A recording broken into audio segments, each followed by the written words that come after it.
Magandang araw, update na nga muna tayo sa ating minomonitor na si Bagyong Christine. Kanina nga alas 10 ng umaga, ito ay nasa may vicinity ng Bauco Mountain Province. Patuloy pa nga nitong binabaybay yung area sa may Cordillera Administrative Region. Ito ay nagtataglay ng lakas na hangin na 95 kilometers per hour malapit sa sentro at bugso na aabot sa 160 kilometers per hour. Kumikilos sa direksyong Kanluran, hilagang Kanluran sa bilis na 20 kilometers per hour. So may kita nga natin na may kalakihan nga itong si Christine at nagdadala ng mga paulan sa malaking bahagi ng Luzon, almost whole Luzon and sa ilang bahagi rin ng Visayas area. Maliban nga dito kay Christine, may minomonitor din tayong low pressure area sa labas ng ating Philippine Area of Responsibility. Nananatiling malaki yung tsansa na ito ay maging bagyo in the next 24 hours.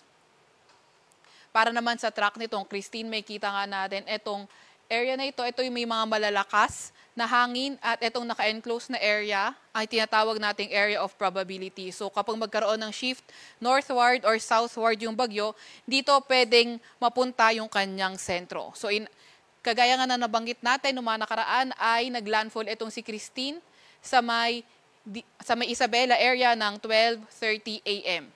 Posibleng lumabas na rin ng ating landmass itong si Christine within the day at ang labas niya ay sa may Ilocos region.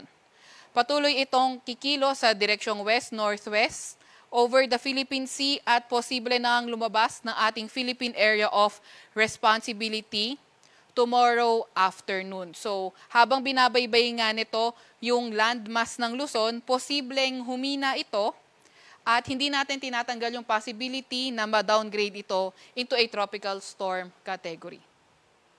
Pero kahit hihina siya, habang binabaybay yung landmass, pagdating ulit ito sa karagatan, posible nga rin itong makapag-ipon ulit ng lakas.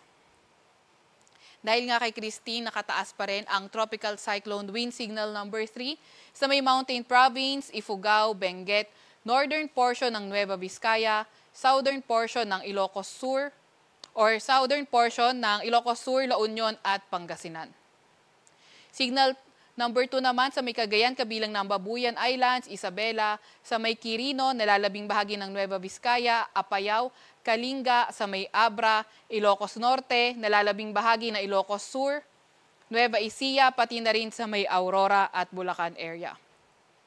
Signal 2 pa rin sa may Tarlac, Pampanga, sa may Zambales, Bataad, sa may Metro Manila rin, Rizal, Cavite, western portion ng Batangas, at ang northern portion ng Laguna. Samantalang signal number 1 sa may Batanes area, nalalabing bahagi ng Batangas, nalalabing bahagi ng Laguna, nalalabing bahagi ng Quezon, sa may Oriental Mindoro, sa may Marinduque, sa may Romblon, northern portion ng mainland Palawan, kabilang na nga ang Calamian Islands. Signal number 1 naman sa Cuyo, Calayan Islands, Camarines Norte, Camarines Sur, Catanduanes, Albay, Sorsogon, pati na rin sa Masbate, kabilang na nga ang Ticao at Burias Islands. Signal number 1 pa rin naman sa may Aklan, Capiz, Antique, kabilang na ang Caluya Islands, Bantayan Islands, sa may Northern Samar, northern portion ng Samar, sa may Biliran, northern portion ng Eastern Samar, at ang northwestern portion ng Leyte. So meron din nga tayong nilabas na weather advisory kaninang 11 a.m.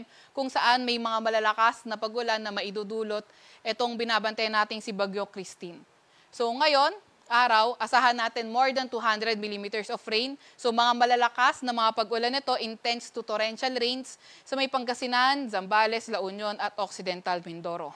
Heavy to intense na mga pagulan sa may Cagayan Valley, Cordillera Administrative Region, nalalabing bahagi ng Ilocos Region, Tarlac, Pampanga, Bataan, Cavite, Batangas at Calamian Islands at katamtaman hanggang sa malalakas sa pagulan, 50 to 100 millimeters of rain sa may Metro Manila, Bulacan, Nueva Ecija, Aurora, Laguna, Rizal, Quezon, Oriental Mindoro, Marinduque, Romblon, Antique, Aklan, Negros Occidental at Palawan.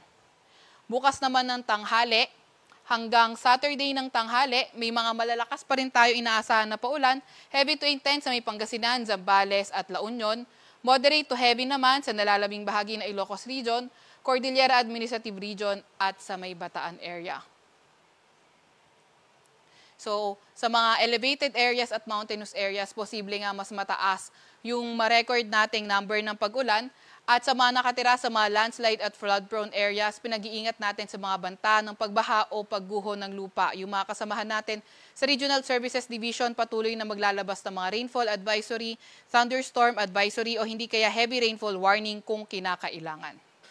Meron din namang mga bugso na mga malalakas na hangin na maidudulot itong si Christine. Sa ngayon sa may Mimaropa, Bicol Region, Visayas, Basilan, Sulu, Tawi-Tawi, Zamboanga del Norte, Lanao del Norte, Northern Mindanao, Dinagat Islands, Surigao del Norte, Davao del Sur at Davao Oriental. Sa Friday naman ay sa Mimaropa, Bicol Region, Western Visayas, Negros Occidental, Siquijor, Bohol, Southern Leyte, Zamboanga del Norte, Basilan, Sulu, Tawi-Tawi, Camiguin at sa may Dinagat Islands. Meron din tayong nakataas na gale warning, dulot pa nga rin ni Bagyong Christine. So asahan natin yung gale warning nakataas na sa may Batanes, sa may northern coast ng Cagayan, kabilang na ang Babuyan Islands, Ilocos Norte, Ilocos Sur, La Union, Pangasinan, sa may Aurora, Zambales, Bataan, Cavite, Batangas, Lubang Islands, sa may Isabela, eastern coast ng Cagayan, sa may Quezon, kabilang na ang Polillo Islands, Metro Manila, sa may Bulacan, Occidental Mindoro, Palawan, Camarines Norte, Camarines Sur, Catanduanes, sa may Marinduque, sa may Romblon, sa may Burias Islands, southwestern coast ng Negros Oriental, sa Negros Occidental, Guimaras, Iloilo, Capiz, Aklan, Antique. Meron din naman tayong storm surge warning dito, kaya ingat sa mga biglaang or sa storm surge sa may Aurora, sa may Cagayan, Ilocos Norte, Ilocos Sur, Isabela, La Union, Pangasinan at Zambales.